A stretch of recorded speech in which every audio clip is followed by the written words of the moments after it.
So as many of you know, if you've followed my channel any length of time, I had been dating a woman for quite a while this past year. That relationship has now come to an end.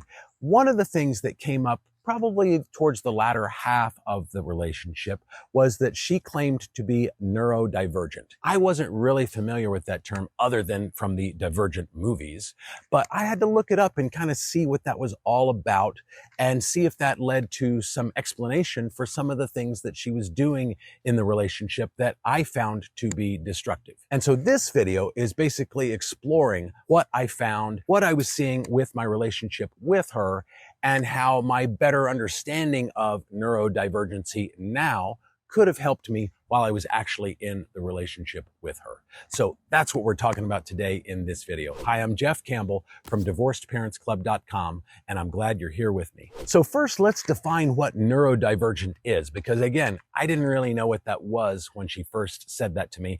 I think it was something that her therapist had said to her to describe how her brain was wired. The term originated in the 1990s, so it's relatively recent, and there was a sociologist named Judy Singer who coined that term. Now, she had autism, and in my research, I was able to see that oftentimes, but not exclusively, it is actually linked to the autism spectrum disorder. But it can also be tied to people with ADHD, dyslexia, Tourette's, and other neurological conditions. So it basically encompasses a wide array of different things that can go on with the brain.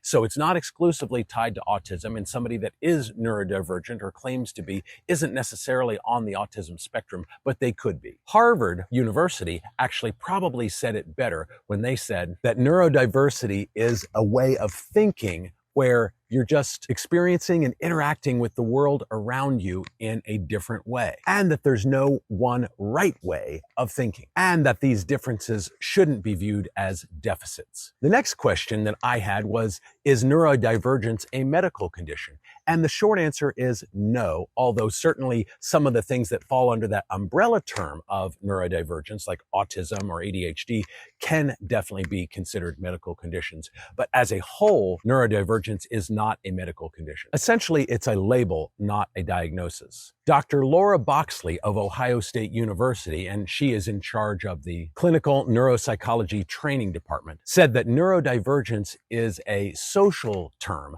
not a medical condition, and not a diagnosis. So this is something that I can speak to acutely, but what are the struggles of dating somebody who is neurodivergent, assuming that I am what they call neurotypical? And for this, I want to start off with a quote by my all-time favorite relationship researcher, Dr. John Gottman. I've loved him for probably 15, close to 20 years, author of many best-selling books, and he's been an expert on studying relationships, marriage, divorce, breakups, things like that for decades at this point. He said that neurotypical partners tend to feel like their partner isn't willing to try harder or doesn't care enough. Neurodivergent partners tend to feel like their partner doesn't have enough patience and or is difficult to please. Defensiveness, or at least perceived defensiveness, are very common in these relationships too. So this next thing that I want to say, I definitely experienced firsthand in this relationship that ended recently. And that's that when you've got a neurodiverse relationship, in other words, a neurodivergent person and a neurotypical person in a relationship together, it's not uncommon that sometimes a person might feel like their needs aren't being met, or may feel like the other person is hurting their feelings.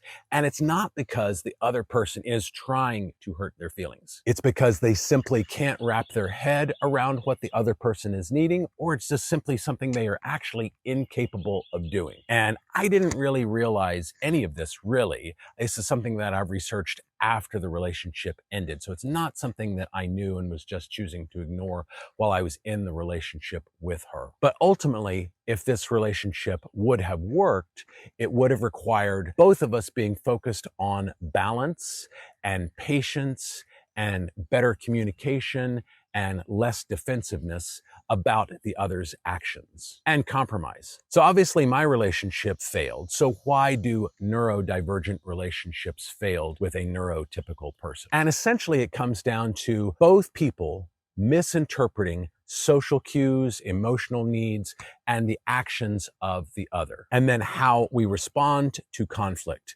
The neurodivergent person often tends to kind of flee from the conflict, and the neurotypical person tends to embrace the conflict. There's this kind of push-pull dynamic that's just not very healthy. Then there's the fight or flight mode, and things can escalate rapidly, basically out of that confusion. It's also very common for the neurodivergent partner to feel like they constantly have to explain their actions to the neurotypical person. That can lead to hypervigilance and guilt and shame, and then they start to feel bad about themselves, and then they realize that they're feeling bad about themselves, and this was definitely true in my case, and then they want to push the neurotypical person away because they don't like how they're feeling about themselves. And ultimately it leads to where both people are on pins and needles, they're anxious, and things are just tense all the time, and they just don't see a way around it. They don't see a solution, and that was definitely kind of where we were. Real quick, if you like this video and you want to see more videos like it, hit that like button for me. It sends a great signal to YouTube, helps me grow my channel,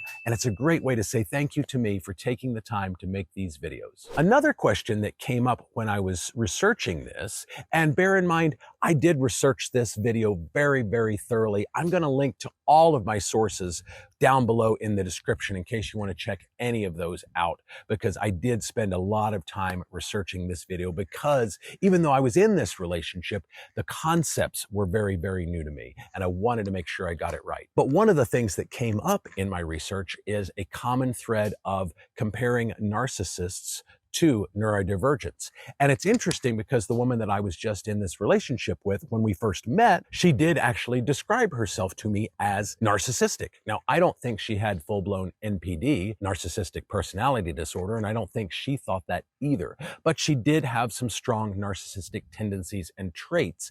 And in my research, I was able to see that there was actually a lot of commonality between narcissistic tendencies and traits and neurodivergent tendencies and traits in some areas. And again, neurodivergence has a broad spectrum of things that fall under that umbrella term. So it doesn't necessarily apply to every single person under that umbrella. But let me tell you what some of those common traits are. Hyper-focusing on things. Extreme difficulty in social situations. I didn't necessarily see that one with the woman that I was dating, but hyper-focus, absolutely. Reactions and sensitivity.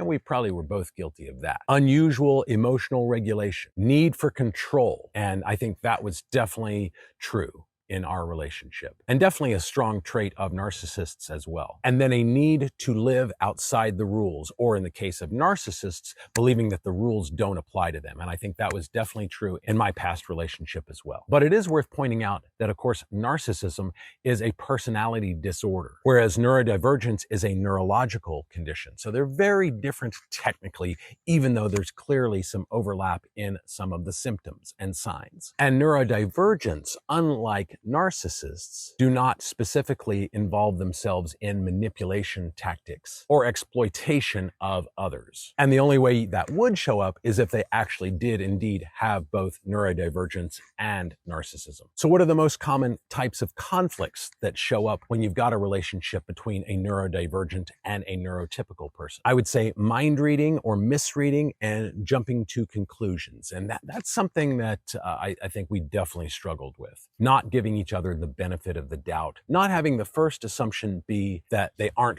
doing something wrong or trying to hurt us. And I know I was guilty of that. I think she was as well. Feeling misunderstood. And I think we both felt that way in spades. A neurotypical partner, it's very common for them, me in this case, to not feel like their partner is trying hard enough and that all of the burden of making the relationship work is falling to me. And guess what? I did indeed feel that way in this past relationship. And neurodivergent partners tend to feel like their neurotypical partner isn't patient enough or is too difficult to please. And she probably did indeed feel that way about me. Defensiveness, or at least perceived defensiveness. And I definitely think that in spades, I think we both had periods of defensiveness, probably her a little bit more than me, but I think we both share that burden. And the biggest issue around that is that neurodivergents tend to not realize when something might be viewed as inappropriate by the neurotypical person. So something that me as a neurotypical person, I clearly think that X is not acceptable if you're in a committed monogamous relationship doesn't necessarily click with the neurodivergent brain, not right away at least, and not without discussion, boundary settings, agreements, and things like that. That was definitely true for us in spades. It's also very common for the neurodivergent partner to feel like they constantly have to explain themselves, explain their actions, justify what they're doing. And again, as I mentioned earlier, that can lead to feelings of guilt and shame. Then they get tired of feeling poorly about themselves and eventually probably end the relationship, which is ultimately what happened with us. Overlooking differences is another way. And in this case, it can be very hard for the neurotypical brain like mine to see the neurodivergent person and how they think, what they do, how they behave, and not think that some of those things are just flat out wrong. I know I thought that her behavior in some cases was wrong, and I still struggle with thinking that actually. But as I said at the outset of this video, there really isn't just one right way of behaving or thinking about something, and I do need to do some work in that area. And I do need to be more understanding and more patient if I ever get in a relationship again with someone who is neurodivergent, and just understand that their brains work differently, and that talking about things with an open mind and not being defensive, setting and enforcing healthy boundaries, reaching agreements that we can both agree to and stick to, that kind of stuff is crucial. But ultimately, the average relationship between a neurotypical person and a neurodivergent person does usually fade over time because we grow apart out of resentment and frustration that the other doesn't understand what we need, or they're violating our perceived boundaries and things of that nature. And I actually looked at the divorce rate for couples who are neurodivergent and neurotypical, and it's actually about 85%. So it can be very, very hard to make this kind of a relationship work. I do think anything can work where there's knowledge involved, and now I have more knowledge than I had before, and where there's a willingness to compromise from both people. I do think she struggled with that a little bit when we were together. And I probably struggled some with that too, but I ultimately feel like I was compromising more than she was willing to compromise.